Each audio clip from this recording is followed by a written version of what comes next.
Now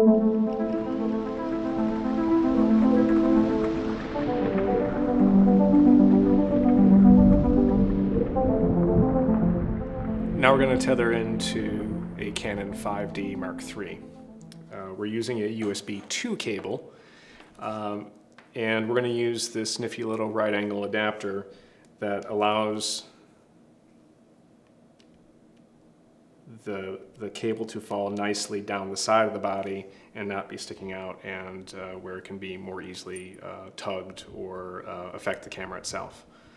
The USB 2 is significantly slower than the USB 3 protocol. However, the file coming off of this camera isn't as challenging as, say, a medium format back. So it does quite well. You can shoot with pretty decent repetition, and you're not going to run into any kind of a buffering problem. You see that Capture One is keeping up pretty well. The lag you're seeing, though, is the lack of ability of this cable to transfer any more data than it does at this speed. The Canon body displays quite a bit of information to the Capture One panel for camera settings. You can get to the white balance on the camera, the drive mode, the focus mode, the metering mode, what version of RAW you're shooting to, whether the image review still shows up on the camera itself.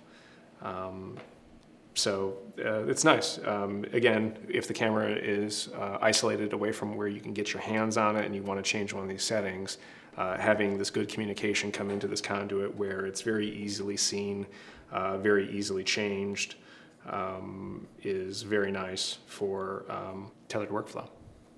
What's very nice about the Canon cameras is while you're shooting and while you're tethering, you've got a copy coming into the computer.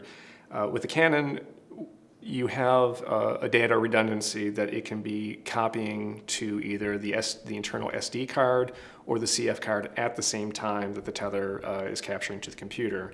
So you've got a backup, right there in the camera that you can eject and have as your backup drive in case anything were to happen to the data on this computer. So it reduces the need for having an external drive to have to do a redundant backup to. Plus, an SD or a CF card is easily pocketable. So when you're talking about having your catastrophic backup, you can have it on your person and go out to have lunch and not be concerned that someone's going to yank your gear from your car and you're not going to have your shoot with you anymore. So very handy.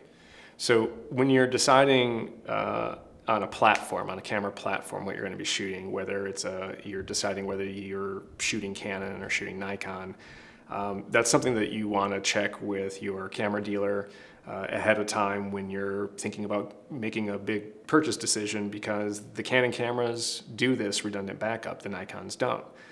If that's something that matters to you, then that might be one more thing that's going to bring you into a Canon system versus a Nikon system. The other caveat with using the USB 2 based cable is when you use live view with this camera. The live view is beautiful and smooth. When you're looking through the camera body, you can make very good decisions based on what you're seeing through the live view.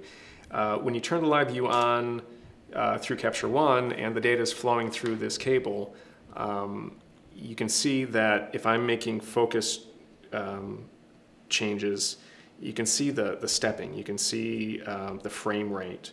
So you need to be able to make small, slow movements in order to find your critical focus.